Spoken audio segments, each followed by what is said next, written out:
Hi, so I just wanted to talk a little bit about how you develop a chapter.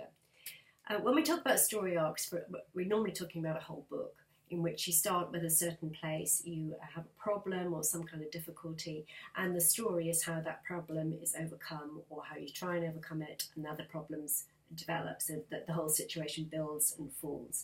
You kind of want to have something similar happening in each chapter. You want to begin in an interesting place. You want it to move forward with tension. You want to kind of build tension within the chapter, so it has a shape. And really, what you want to do is when you finish the chapter, you want to be able to say, what does this chapter do? How does this contribute to the whole? What happens to the character development? What happens to plot? What happens to setting?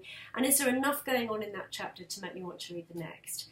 So particularly with an opening chapter, which is bits that you're normally going to be sending off to agents and editors, it's really vital that that has a lot of energy and you don't waste time info dumping.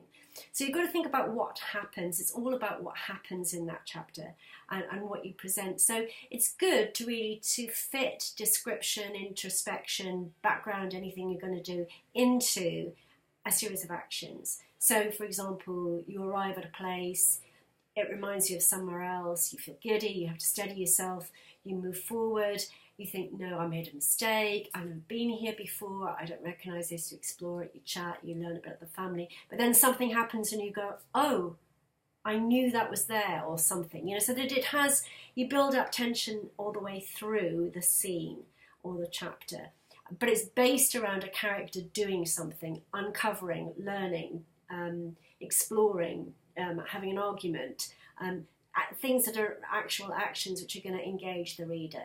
So thinking about it, conversations are always much more interesting than descriptions, than nothing happening.